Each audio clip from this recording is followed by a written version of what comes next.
Hello friends, welcome to Hema cooking channel. I hope ಎಲ್ಲರೂ ಚೆನ್ನಾಗಿದ್ದೀರಾ ಅಂತ ಭಾವಿಸ್ತೀನಿ. ಸುಮಾರು ದಿನ ಆಯಿತು ನಾನು ವಿಡಿಯೋ ಮಾಡಿ.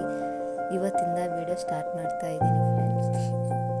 ಅದಕ್ಕೂ ಮುಂಚೆನೇ ವಿಡಿಯೋ ಸ್ಕಿಪ್ ಮಾಡದೆ ಕೊನೆ ತನಕ ನೋಡಿ. ಇಷ್ಟ ಆದರೆ ಲೈಕ್ ಮಾಡಿ, ಕಮೆಂಟ್ ಮಾಡಿ, ಸಬ್ಸ್ಕ್ರೈಬ್ ಮಾಡ್ಕೊಳ್ಳಿ ಅಂತ ಭಾವಿಸ್ತೀನಿ. ಸೊ ಮೊದಲಿಗೆ ನಾನಿಲ್ಲಿ ಬೀಟ್ರೂಟ್ ಪಲ್ಯ ಯಾವ ರೀತಿ ಸುಲಭವಾಗಿ ಮಾಡೋದು ಅಂತ ನಿಮಗೆ ನಾನು ತಿಳಿಸ್ಕೊಡ್ತೀನಿ. ಸೊ ಮೊದಲಿಗೆ ನಾನಿಲ್ಲಿ ಗ್ಯಾಸ್ನ ಆನ್ ಮಾಡಿಬಿಟ್ಟು ಆಮೇಲೆ ಪಾತ್ರೆನ ಕಾಯಕ್ಕಿಟ್ಟಿದ್ದೀನಿ. ಪಾತ್ರೆ ಚೆನ್ನಾಗಿ ಕಾದ ನಂತರ ಅದಕ್ಕೆ ನಾನು ಸ್ವಲ್ಪ ಎಣ್ಣೆಯನ್ನು ಅಷ್ಟೇ ಚೆನ್ನಾಗಿ ಕಾದ ನಂತರ ಅದಕ್ಕೆ ಸ್ವಲ್ಪ ಸಾಸಿವೆ ಮತ್ತು ಸ್ವಲ್ಪ ಕರಿಬೇವು ಹಾಕಿದ್ದೀನಿ. ಸೊ ಅದೆಲ್ಲ ಚೆನ್ನಾಗಿ ಕಮ್ಮನ ತನಕ ರೋಸ್ಟ್ ಮಾಡ್ತಾ ಇದ್ದೀನಿ. ರೋಸ್ಟ್ ಮಾಡಿದ ನಂತರ ಅದಕ್ಕೆ ನಾನು ಒಂದೇ ಒಂದು ಈರುಳ್ಳಿನ ಕಟ್ ಮಾಡಿಟ್ಟಿರೋ ಈರುಳ್ಳಿನ ನಾನು ಚೆನ್ನಾಗಿ ಹಸಿ ವಾಸನೆ ತನಕ ರೋಸ್ಟ್ ಮಾಡಿದ ನಂತರ ಒಂದು 2-3 ಹಸಿಮೆಣ್ಸಿಕಾಯಿನ ರೋಸ್ಟ್ ಆಗಿ ಅದನ್ನು ಕೂಡ ಹುರ್ಕೋಬೇಕು.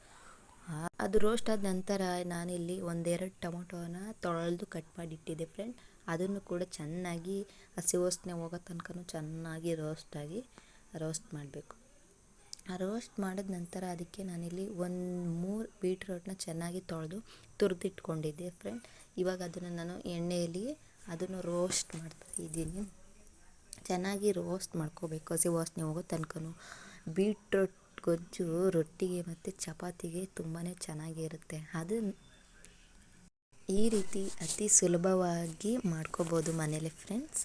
ಇದೆಲ್ಲ ಚೆನ್ನಾಗಿ ರೋಸ್ಟ್ ಮಾಡಿದ ನಂತರ ಇದಕ್ಕೆ ನಾನು ಸ್ವಲ್ಪ ಆ ಕಡೆಯಿಂದ ಈ ಕಡೆಯಿಂದ ಆ ಕಡೆಗೆ ಈ ರೀತಿ ಚೆನ್ನಾಗಿ ರೋಸ್ಟ್ ಮಾಡ್ಕೋಬೇಕು ಫ್ರೆಂಡ್ಸ್. ಇಲ್ಲಾಂದರೆ ಯಾಕಂದರೆ ಸಿಮ್ಮಲ್ಲೇ ಯಾವತ್ತೂ ಐ ಫ್ಲೇಮ್ ಹಾಕೋಕ್ಕೆ ಹೋಗಬೇಡಿ, ಇಲ್ಲಾಂದರೆ ಕೆಳಗಡೆ ಸುಟ್ಟೋಗ್ಬಿಡುತ್ತೆ, ಸೀದೋಗುತ್ತೆ. ಅದಕ್ಕೋಸ್ಕರ ಇದಕ್ಕೆ ನಾನು 1 ಸ್ಪೂನು ಆಗೋಷ್ಟು ಸಾಲ್ಟ್ ಹಾಕಿದ್ದೀನಿ. ಅದು ಚೆನ್ನಾಗಿ ಉಪ್ಪಿಡಿಬೇಕಲ್ಲ, ಅದಕ್ಕೋಸ್ಕರ ನಾನು ಸ್ವಲ್ಪ ಉಪ್ಪು ಹಾಕಿದ್ದೀನಿ. ಅದು ಚೆನ್ನಾಗಿ ಬೇಯಬೇಕು ಅಂದರೆ 1 ಲೋಟ ಇಲ್ಲ ಅರ್ಧ ಲೋಟ ಅಷ್ಟು ನೀರನ್ನು ಹಾಕಿ ಚೆನ್ನಾಗಿ ಬೇಯಿಸಬೇಕು. ಯಾವ ರೀತಿ ಅಂದರೆ ಮಳ್ತಿರುತ್ತಲ್ಲ ಆ ರೀತಿ ಬೇಯಿಸಬೇಕು. ಆಮೇಲೆ ಅದು ತಿನ್ನೋಕ್ಕೂ ಚೆನ್ನಾಗಿರುತ್ತೆ. ಬೀಟ್ರೂಟ್ ಪಲ್ಯ ಅನ್ನೋದಕ್ಕೂ ಚೆನ್ನಾಗಿರುತ್ತೆ. ಬೇಬಂತಿ ಮಾಡಿಕೊಂಡು ಇದನ್ನೆಲ್ಲ ಈ ರೀತಿ ತಿನ್ನೋಕ್ಕೆ ಹೋಗ್ಬಾರ್ದು ಯಾವತ್ತು. ಸೊ ಆಮೇಲೆ ನಾನಿಲ್ಲಿ ಸ್ವಲ್ಪ ಕೊತ್ತಂಬರಿ ಸೊಪ್ಪನ್ನ ತೊಳೆದು ಕಟ್ ಮಾಡಿ ಇಟ್ಕೊಂಡಿದ್ದೆ, ಅದನ್ನು ಕೂಡ ನಾನಿಲ್ಲಿ ಆ್ಯಡ್ ಮಾಡ್ತಾ ಇದ್ದೀನಿ. ಇದನ್ನು ಅಷ್ಟೇ ಚೆನ್ನಾಗಿ ಒಂದು ಸ್ವಲ್ಪ ಹಸಿ ವಾಸನೆ ಹೋಗೋ ತನಕ ಇದನ್ನು ರೋಸ್ಟ್ ಮಾಡ್ಕೋಬೇಕು. ನೋಡಿದ್ರಲ್ಲ, ಸ್ವಲ್ಪ ಕಮ್ಮಿ ಸಮಯದಲ್ಲೇ ಯಾವ ರೀತಿ ಸುಲಭವಾಗಿ ಮಾಡ್ಬೋದು ಬೀಟ್ರೂಟ್ ಪಲ್ಯ ಅಂತ ನಿಮಗೆ ನಾನು ತಿಳಿಸ್ಕೊಡ್ತೀನಿ. ಇದ್ರ ಜೊತೆಗೆ ನಾನಿಲ್ಲಿ ರೊಟ್ಟಿ ಮಾಡಿದ್ದೆ.